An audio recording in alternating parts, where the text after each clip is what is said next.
You've just had John Stanley talking about the future of garden retail and his white paper vision.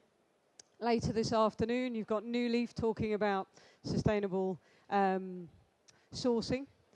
So it is really the subject of this year's Glee, the whole concept of sustainability and how it fits into the story of garden retail. Just so that you understand what you can expect to get from me in the next sort of 45 minutes to an hour, I'll give you a brief bit about who I am and what my organisation does and what catalysing change really means through business. What I really want to do is have a look at some of the trends that exist in big organisations, big corporations, and how they start to play out, and how some of those things you can pick up and use and benefit in your business, and why you would be doing it, what the real value is for you in actually engaging in this sort of stuff. And also looking a little bit about consumers, the new world for them, what that really means. I'll give you a quick and dirty, my observation view of garden retail. I should declare that I worked alongside the garden industry for 10 years. So I have a fairly in-depth view of the businesses that you run.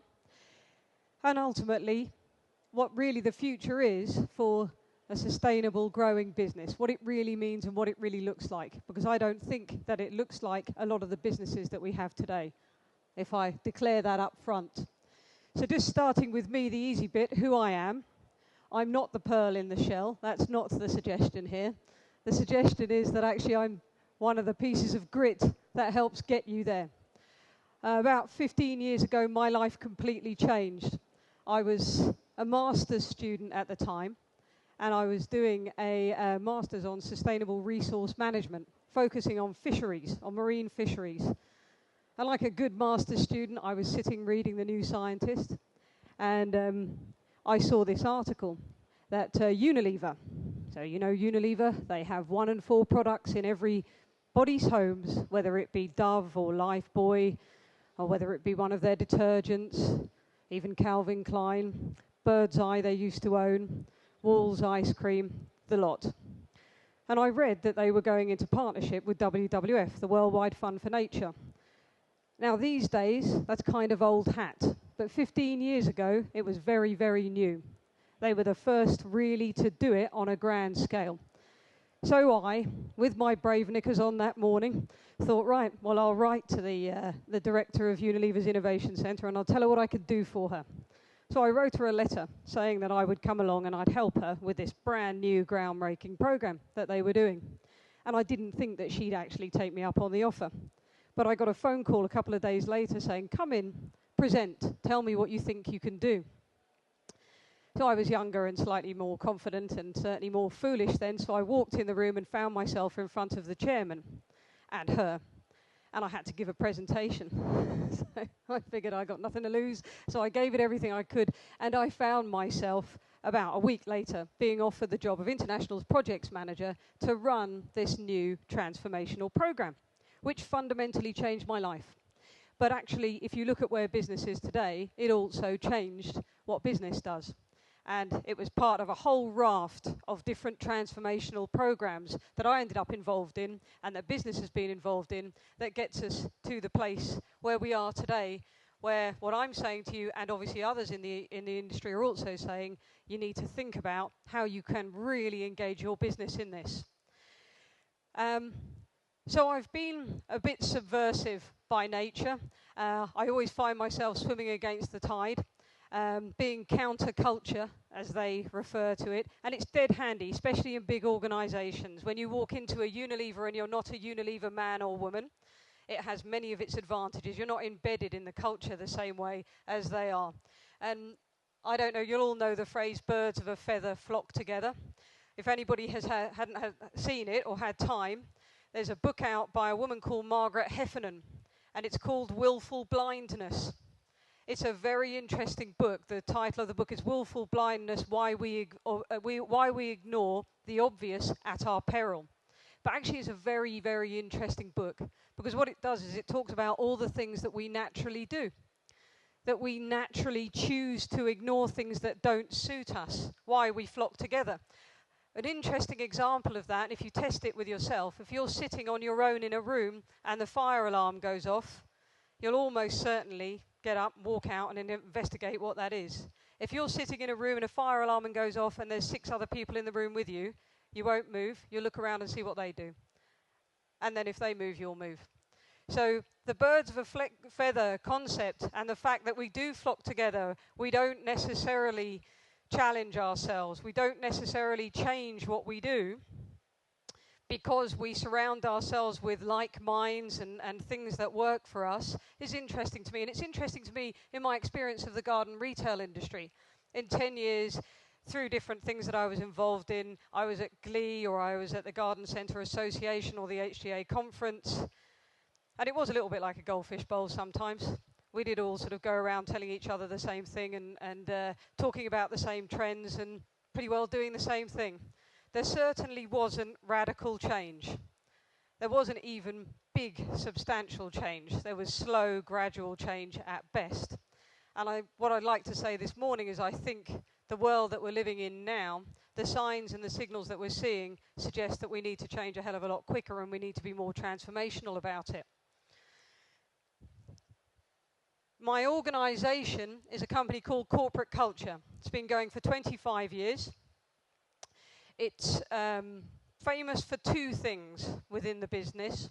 One of them is CSR, corporate social responsibility, sustainable business, and creating strategies for businesses. And my organisation have done it with all sorts of different organisations and very successfully. Some of the players up there, like the Waits Group, just won the Business in the Community Company of the Year award this year.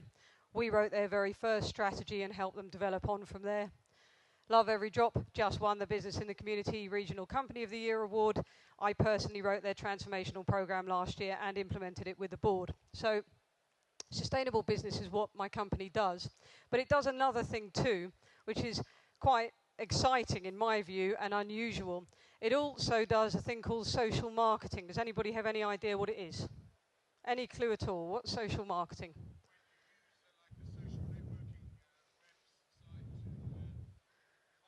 Right. Right, this gentleman says social marketing is when you, thank you, social marketing is when you use a network or a website to contact customers and friends. Forgive me, it's not. That's social media, all right? And there's a definite difference, and we've got to get it in our heads. Social media is the digital stuff online. That's what you're talking about, sir. Absolutely. And it's a big trend. It's a big trend, and it's something that's on the desk at the moment for everyone. Facebook, Google+, all of those things. But that's social media. It's not social marketing. Social marketing is about taking the principles of marketing, honing them, shaping them, reprocessing them, and then putting them back in the mix so that you're creating marketing programs that are for social good and profit purpose. So there's a massive difference. What social marketing does is it changes behaviours. And in many situations, it creates markets. The very best example of social marketing is Recycle Now. Best example of it. And my company did it with RAP. That's the Government Waste Reduction Action Plan. That was a whole program to completely change behaviours, to increase home recycling. And it happened over a number of years, and they threw a hell of a lot of money at it. But basically, between Corporate Culture and RAP, we increased home recycling from 12.5% in 2004 to 40% in 2010. So social marketing is about changing behaviours. And you'll see why that's very important in the world that you now have to work and function in. My company also does is environmental behaviours and also health behaviours. So it has done hundreds of projects, over 200 projects in health, working with Big Pharma or working with campaigning organisations like Diabetes UK or AstraZeneca. So it's about changing behaviours, not being online. Some of our current live projects, well, there's all sorts of things, and I won't take you through any of them in detail, but there's everything from working with the Royal Bank of Scotland on a new approach to helping create sustainable communities and create markets for themselves. That's what's important in this to them. To working with the Family and Parenting Institute to make Britain more family friendly, also creating a market, a space for themselves. Or working with Anglian Water to change behaviour linked to waste and water. what they're trying to do there is save costs to their business. So behavioral change and social marketing has a market creation opportunity in it, and it also has a cost saving aspect to it. And there are all sorts of other examples that I could give you in that I won't give you now. So why are we talking about change? Well, Bill's famous for so many things, and let's not think about those things, let's think about the political and the good things he did. And one of the things that he said that we all know so well is, it's the economy, stupid. And it relates very directly to this. This whole story that we're talking about this morning is really about market creation. It really is about how you make money out of using these processes and how you need these processes, and you need to engage with this new world in order to be able to make your business relevant.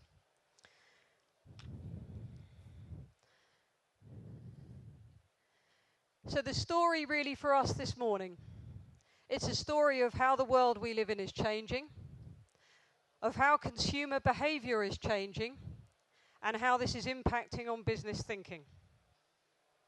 It's the story of how only brands with sustainability at the heart of their business strategies will ultimately have competitive advantage.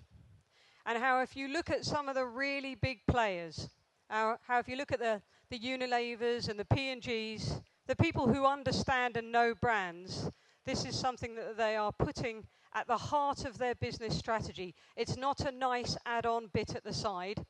It's actually becoming core to what the entire organizations will do. And it's worth just pausing.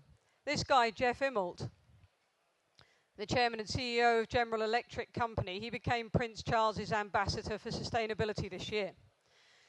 But what he says is absolutely key, and I think sometimes in business it gets completely forgotten. We end up in a sort of bubble of our own world and our own industry and how that functions.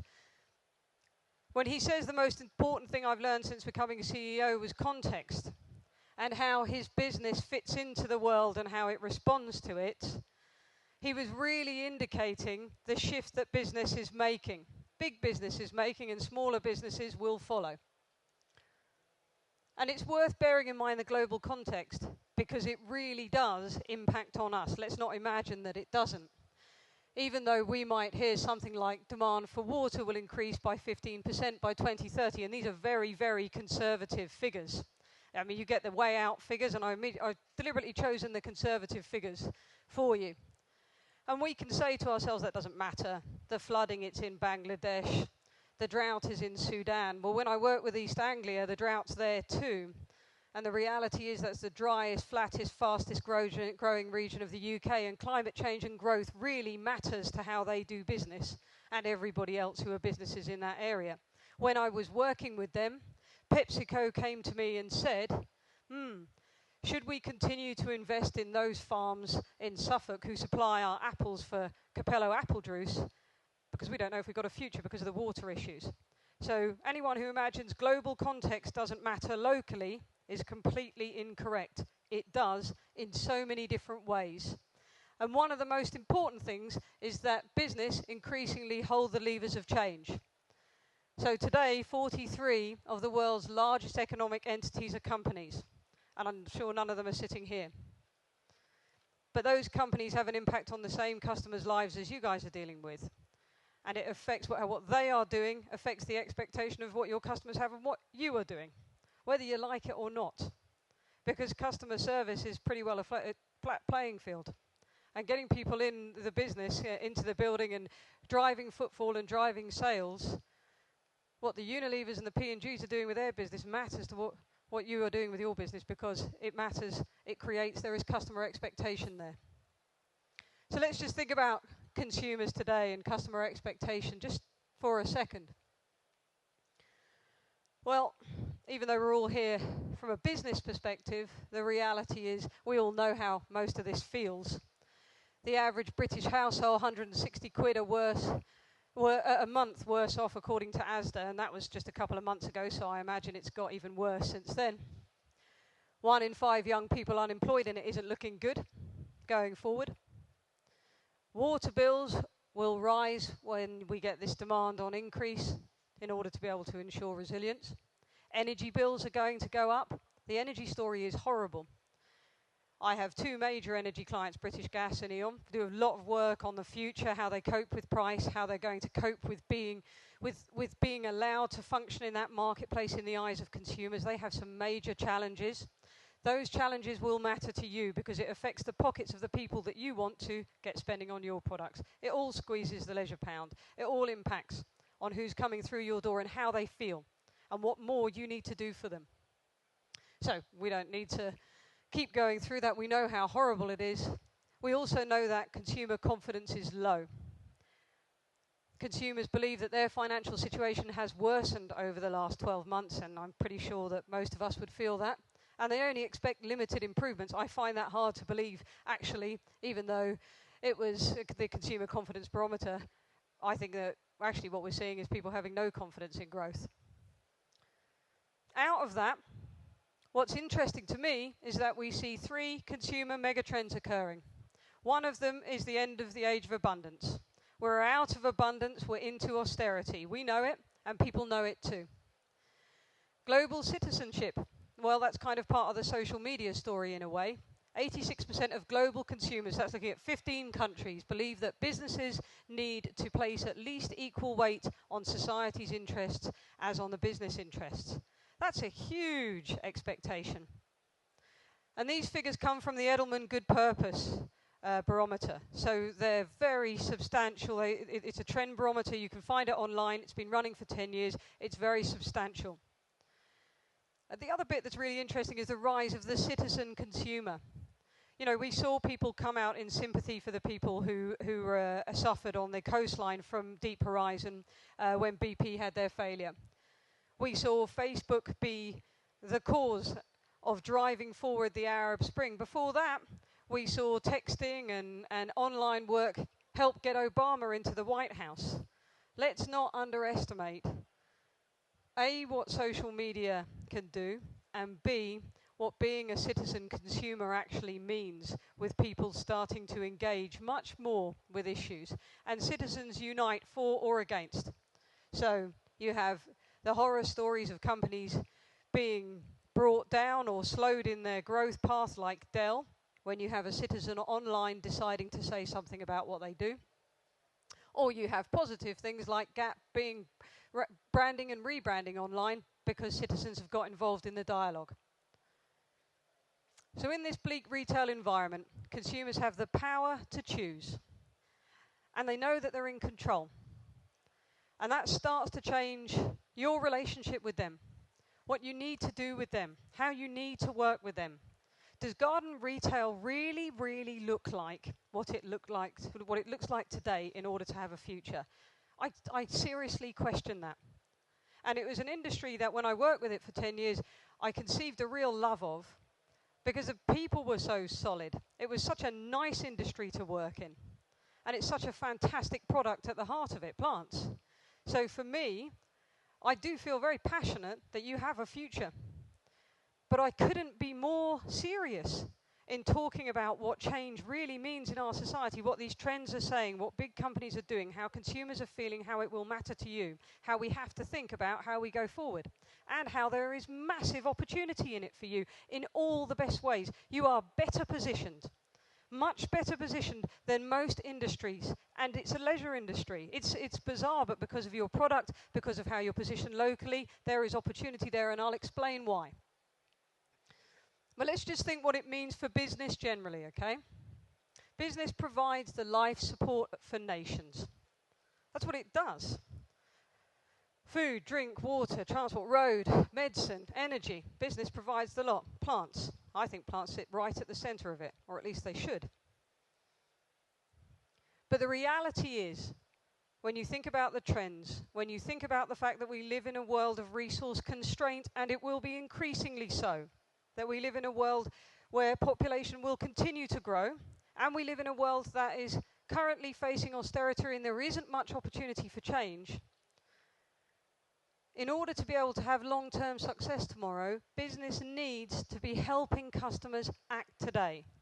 To eat well, to recycle more, to save energy, to save water, to garden more for their health because it's good for them. The reality is that this can really move when business really starts to understand that what they're in the business of doing is helping customers live more sustainable lives. Then business will use their brands, use their products and services to help people do that, and they will create a marketplace and a sustainable future for themselves. And that's what we start to see with big business. We've got to bear in mind that things have really shifted. Products and services are no longer the key drivers of reputation. There's a whole load of other stuff being heaped on this now. It's like the baseline has completely shifted. So we have a different set of factors. And again, these are the Edelman guys. There are two really good barometers that they do, the Edelman Trust Barometer and the Edelman Good Purpose Barometer. And it's worth looking at both of them because they give you some really interesting insights into consumer trends. But trust and transparency, that's what they really, that's what starts to play into their thinking on what influences business reputation. And it demands that companies then have a very multi-dimensional approach to engaging stakeholders. And I'll explain a little bit more what I mean by that as we go on. And let's not worry too much about all the other countries. Ours, UK, is here, second one in from Germany. And I'll read it to you, it's a bit hard to read actually. What it says is that 89% of consumers who were asked in this survey say that corporations or businesses should create shareholder value in a way that aligns with society's interests, even if it means sacrificing shareholder value. That's a huge ask. Those things were never asked. They weren't even on consumer radars when these programs started 10 years ago. What I think is also interesting is the 82%, the blue bit in front, says that government should regulate to make sure that businesses do it. So in other words, consumers mean business on this. They want businesses to do it and they want governments to do it. Don't imagine that they're going to leave it alone. So for me, there's been a transformation of trust. And now you've got a situation where partnerships that are about societal good are a real conduit for earning trust. So that's about how you engage in a different way with stakeholders. The old framework was that you were in control. You could control information. You could focus on profit. You could stand alone. You could protect your brand. It was for you to deal with within the shadow of your building and you to take out there and put beyond.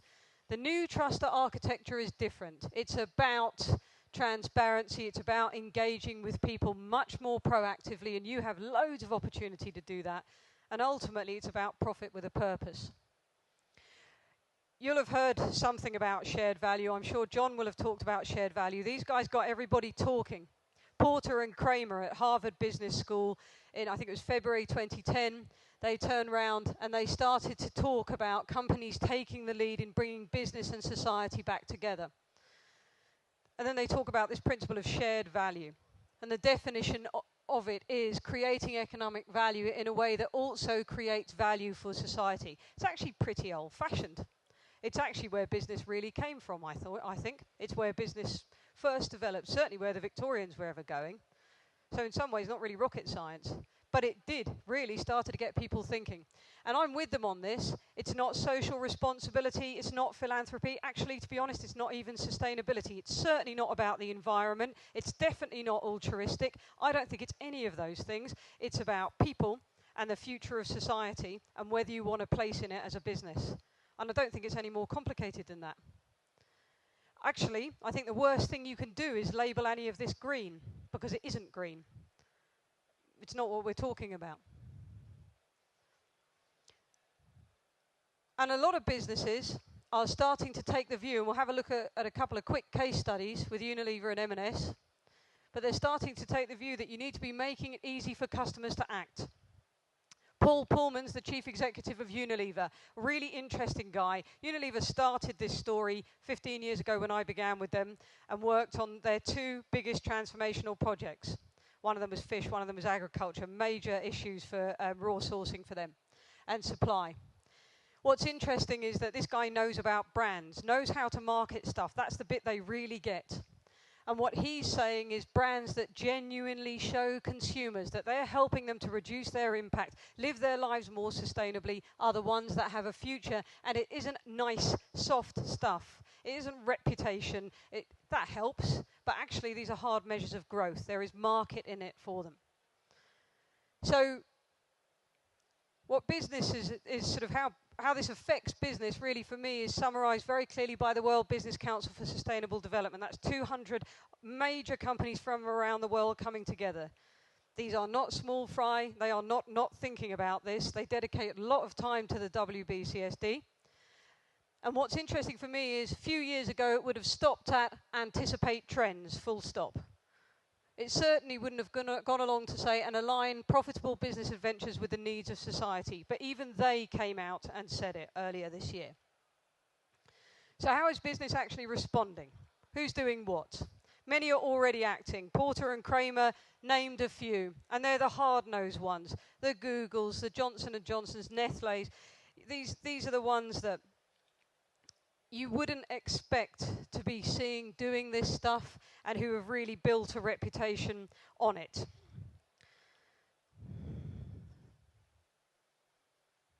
And the bit that's actually really key is this bit for me. It's a longer term focus. It's the difference between, if you're going to label it as anything, and so far as we've all got is sustainable business, so we'll stick with that for today. We don't need to rewrite the entire book. It's the difference between corporate responsibility and sustainable business. So old corporate responsibility is the bit that you have it's a nice add-on green bit. It's all the bit that you do to feel a bit good in your business, to do something nice for the community. And it also has a bit of a business risk side to it, which is quite helpful. So it's about focusing on the impact of your business today and how you fix that, bit of carbon footprinting, that sort of stuff. Focusing on managing risk, might be cost from the cost of carbon, it might be cost in relation to waste. It's focusing on cost. It's about communicating, not engaging, so you tell. It's what you do as a business, the nice sort of extra bit because you're a nice business, and it's semi-detached from strategy. It's certainly not core. Sustainable business takes that and really develops it, and it's an intelligent development of it, and actually I think it's an obvious development of it. Instead of it being about impact today, it's about focus on short, medium, and long-term business and the success of that business. Instead of focusing on risk, it's looking at risk and opportunity. Instead of it being about cost, you're talking about value, and instead of just communicating, you're actually talking about collaborating and engaging and building relationships. And instead of it just being what you do as a business, because you're a good business, so you sort out your carbon and you deal with your waste, it's much more about your actions plus what you do for your customers and your employees to make it easy for them to act. So it is broadening the responsibility circle, but you are getting benefit from it. And it's not semi-detached from strategy, it's completely integrated with strategy. So just a couple of very quick case studies. I'm sure people here know Plan A. Who shops in Marks and Sparks? Many of us, plenty of us. So Plan A came out, actually it was Stuart Rose who really drove this forward. But they're saying that sustainability is central to their business. It's how they do business. What's important is it's helping them stay ahead in a faster moving world, which is exactly what I'm talking about. And they've got a major objective, become the world's most sustainable retailer by 2015. So they've done a lot of stuff, whether it be to do with reducing waste or helping customers recycle. And they do a lot of the heavy lifting for customers. They do it for them. What I think is interesting is the outcome. £200 million were spent on Plan A in total. It was cost neutral within 2 years, and there's 120 million net benefit to date from it. People always say, what is the nature of the benefits? Two things. It tends to be efficiencies within the business, but it also tends to be loyalty and customer response and customer return as a consequence of the commitment to it. I won't go through this one in massive detail because we've got other bits that I want to try and cover. But Unilever, absolutely huge ambition Unilever has. Double the size of Unilever while reducing the environmental and, in fact, social footprint. And make a positive impact, help people. It's very proactive. Unilever have shocked the city. Paul Pullman turned round earlier this year and said, not going to give you quarterly reports anymore. Not going to do this short-term thing anymore. If it's short-term investment you're looking for, don't invest in me. which is kind of almost suicide from professional suicide from a CEO's perspective. Very brave, very interesting. Be interesting to see how they follow it through, but the intention is very exciting, and it's changing the frameworks of how people do business. GE, I put it up there purely because we talked briefly about Jeff Immelt earlier. GE are going at this whole thing on the basis of innovation, putting innovation at the centre of their business. And they are generating billions of pounds on the bottom line in relation to their eco-imagination products, things that benefit their business and that they sell to their customers. So, getting on to garden retail. And forgive me if I'm a little bit brutal or it doesn't seem quite fair what I say, but gets you thinking. On the positive bits, the bits that I love about this industry, you have a fantastic history, strong social capital, real opportunity to do something with that. That stuff's worth gold, more than that. It's the future. You have some great locations. When I think about the garden industry and I think about garden centres, there's in every region around the country, I can think of 1 or 2 great centres. And also some other small ones that I love too. So you have some great locations and some really good infrastructure. Your tops on plant ranges, and that's the most important thing. One of the things that compelled me to go to the water industry and to bring transformation to that industry and to be in a wonderful position now of helping advise the water minister on his white paper going forward. One of the things that compel me to do that is water is vital to life. No water, no people, no future, end of story. That's it. And actually, plants sit right alongside that, and our world doesn't quite get that yet. And the way to show them is not about environmental marketing or green marketing. The way to show them is about engaging in a completely different way with communities and peoples to benefit your business. And, you know, you're good on things like destination centres and retail experience centres. So what are the vulnerabilities? There are loads, and we haven't got time to go through them all. So very briefly, I do think the industry is slow to change. I think it's a naturally conservative industry. I think that there's limited engagement with the community. There's some. There's good stories. Great, but it isn't enough. You could be doing so much more. It could be achieving so much more for you. Not just loyalty, real interest, and I'll show you how. I think that the business has a bit of a survival mindset. A lot of industries do at the moment, coming out of the recession. Christ, we made it, and we still survive. Great.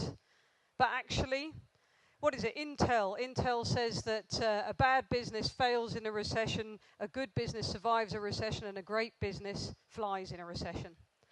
And I would ask you to ask yourself, where is the garden retail industry? Where are you in your business?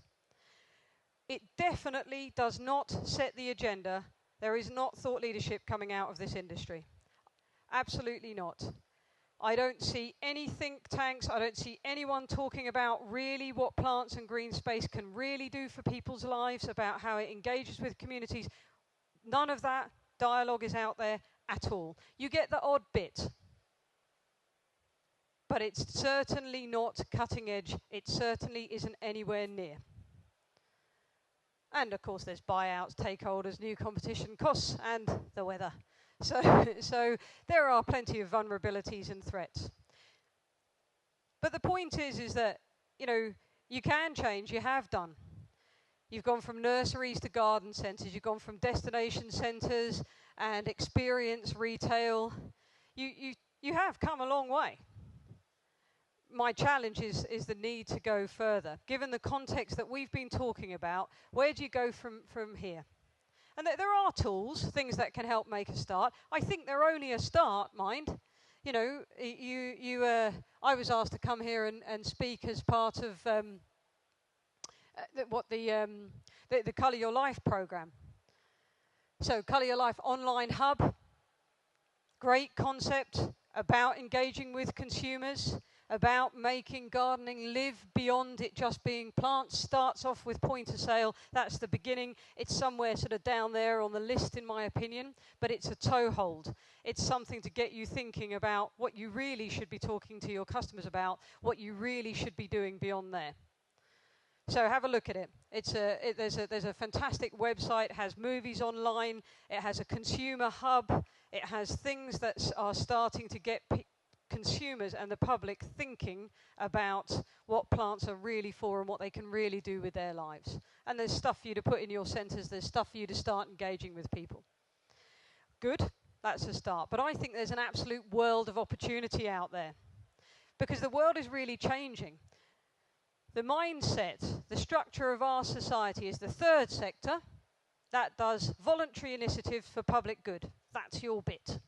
Public sector, public initiatives for public good. And then the private sector, well, we just please ourselves and make money. And that's kind of the structure of our society. That's kind of how we've always thought about things. But the reality is things are moving. We've seen with citizen consumers, we've seen with all the things that I've been talking about up until now, we are looking at a decade of transformation. And we don't have any choice as a business but to be part of it. And what we're finding is that all of the little things that were in boxes doing their own thing are actually realigning. And each of us and others, individuals, are actually being up there and on par with it too. And the digital revolution, the different ways that we can all talk with each other now, the different things that we can do, the new behaviours that we all have, are really all coming together. And we're finding ourselves aligning. And we've got a choice. Hopefully what will come out of it is new models so that we have a sustainable world. And to be honest, we don't have very much of an option not to do that. When you think back on context, and when I was saying in a conservative way we're currently using 2.3 planets, we don't actually have very much of a choice other than to try and do this. So it's quite interesting that actually what we see in society is a natural progression to these changes. But that presents massive opportunity for you. And there are sort of, how does it present opportunity for you? That's when we sort of get to this bit. And that's when we get to start thinking about what you really could do with your customers, that you completely change your relationship with them. I was talking earlier about new models for engagement, multi-stakeholder engagement. That's what people want. Different ways of doing it, multi-dimensional. I don't think garden centres have even started thinking about this. There are bits and pieces that you see that are really good stuff you could build on, but you could take it a lot further. Co-ownership. Co-ownership of what? Well, things like allotments. Things that impact on people's lives, change their behaviours. You have absolutely a dream opportunity. These global companies would love to be as local as you are. They fight for, they spend millions on trying to get the sort of social capital that you have naturally at your fingertips as local and regional companies and businesses. And you have a gorgeous product that matters to people's lives, their health and their well-being. These all sit with exactly where the trends are going now. So thinking, how can you actually really engage with people differently? Co-ownership of allotments and things, new products and services. So, okay, there's the obvious stuff like solar panels or that kind of, sort of new things that are out there that help people reduce their energy, or water butts, these sorts of things, that's fine. But there's also really interesting things. I was looking at an example of a thing called the Green Shed, which was set up by the Gardens Group. And it was a community work facility for vulnerable adults. And it was actually having a massive impact on people's lives. But it was also setting that garden centre group up as real local hubs.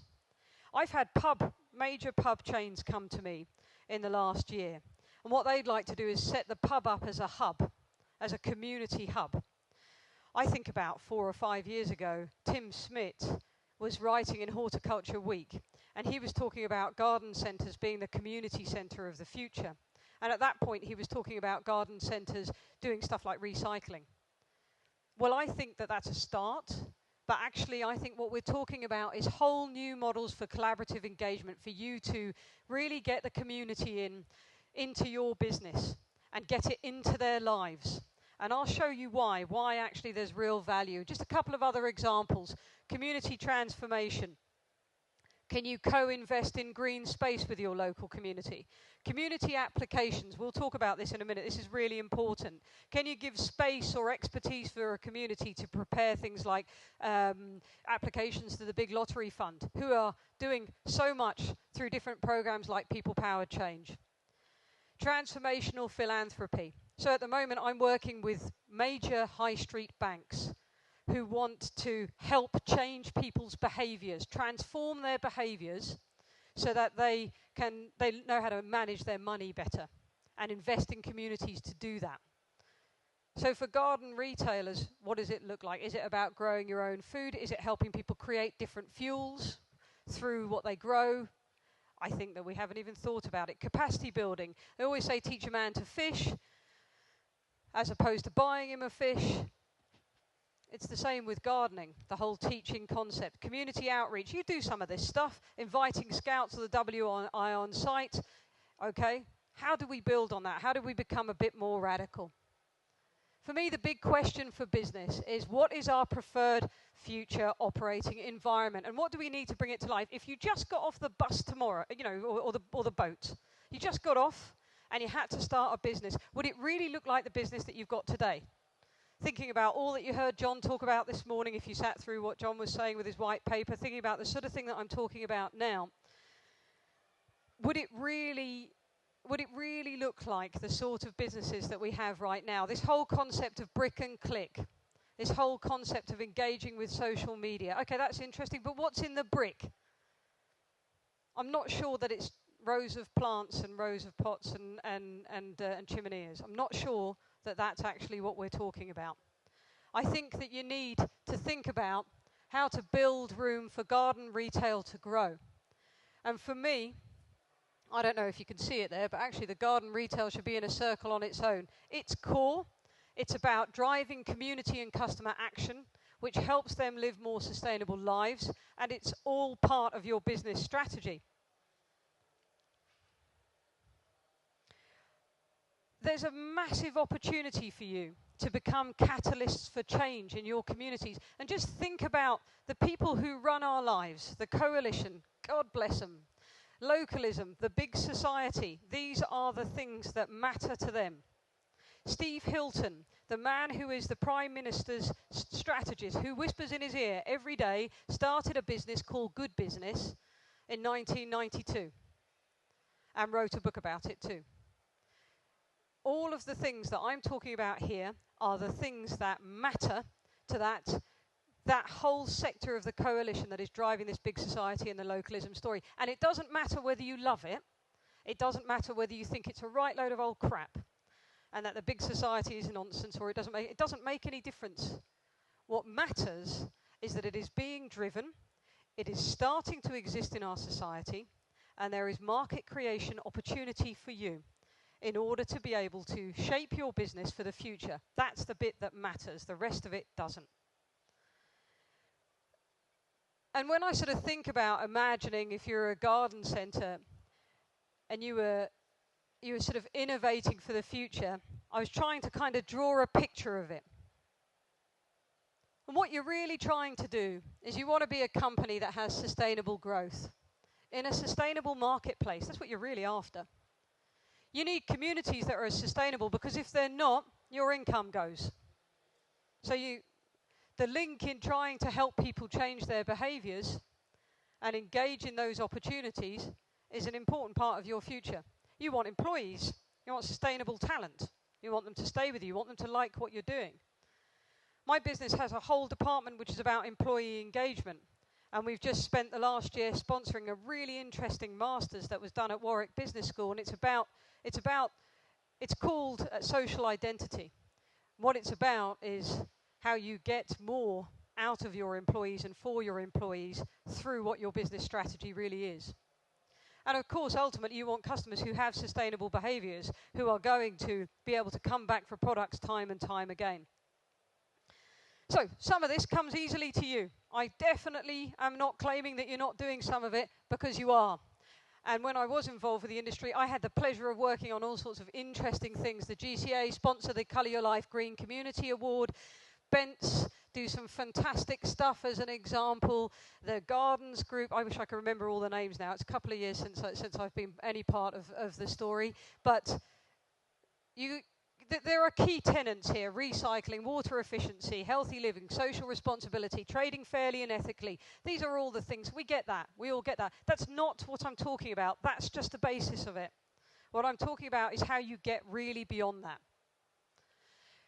But what I'm saying is you do have strong foundations to sort of build on.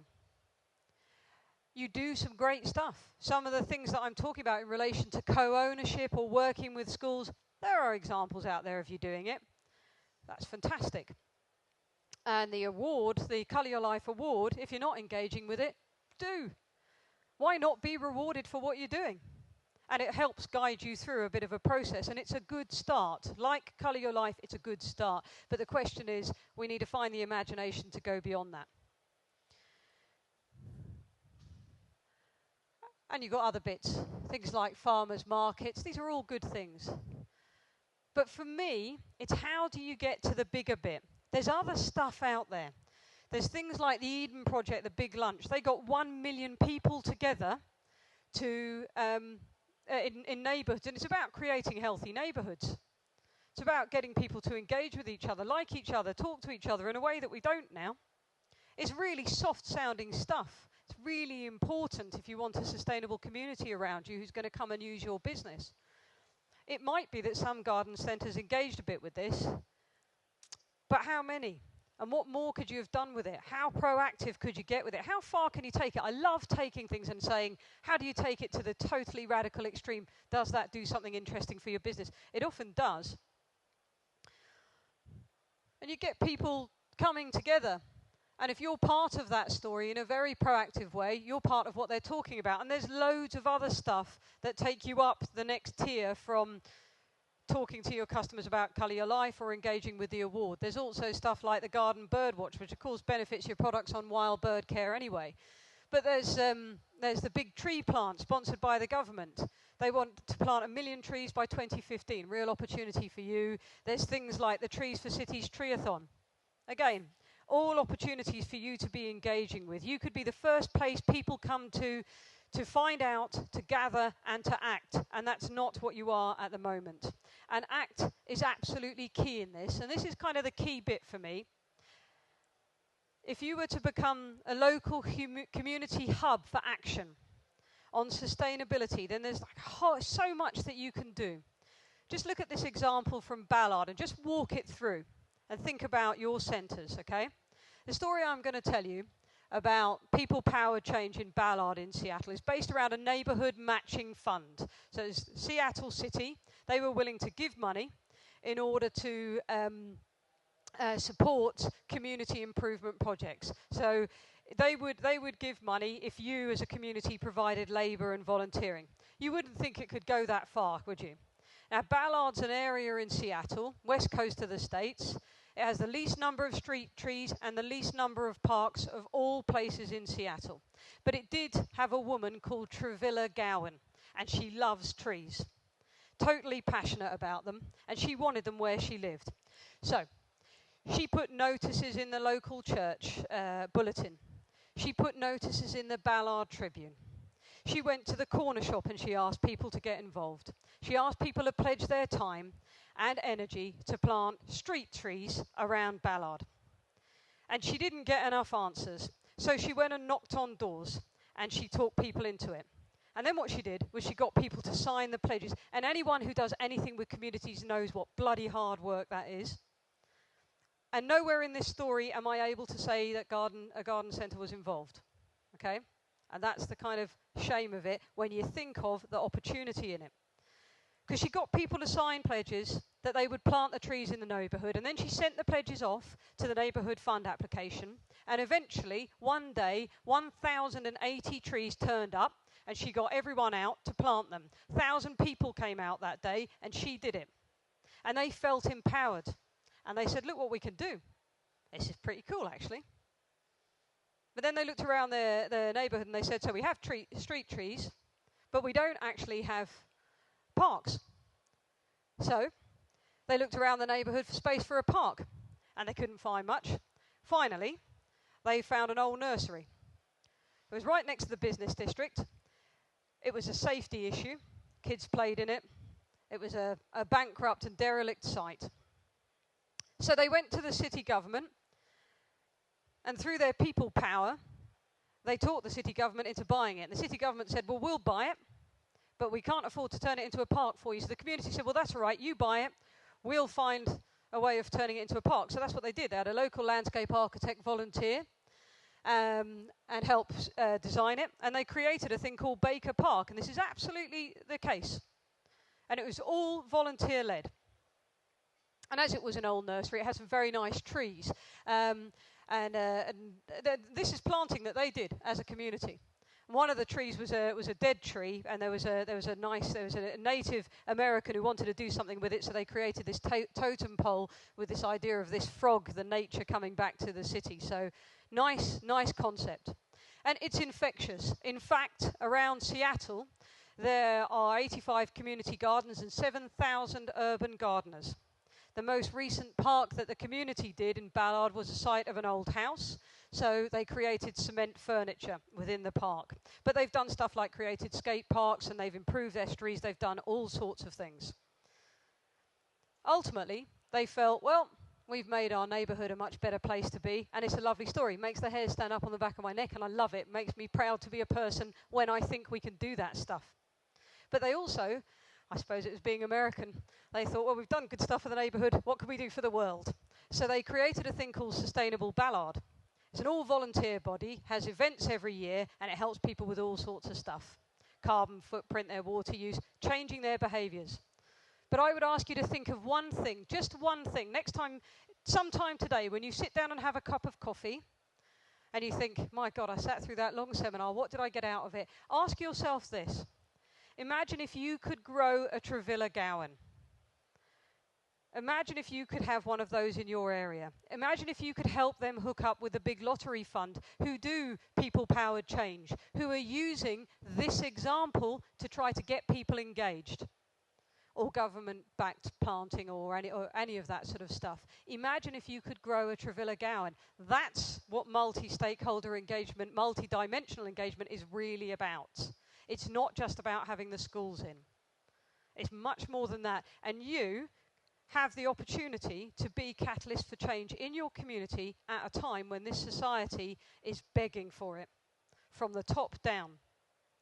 So, I have a parting thought, and then I will leave you in peace. And it takes me back to money, because that's probably the main reason that we're all here. And that's not a bad thing. And it takes me back to the big lesson of the recession and what went wrong. Sam DiPiazza, the CEO of PricewaterhouseCoopers, he stood up at the World Business Council for Sustainable Development in 2008, and he basically said, by focusing on the short term, we totally cocked it up. That's basically what he said. And I think we all end up listening to what I'm saying here and thinking, well, that's a really interesting story. I hope that's what you think. But, you know, will anything actually change?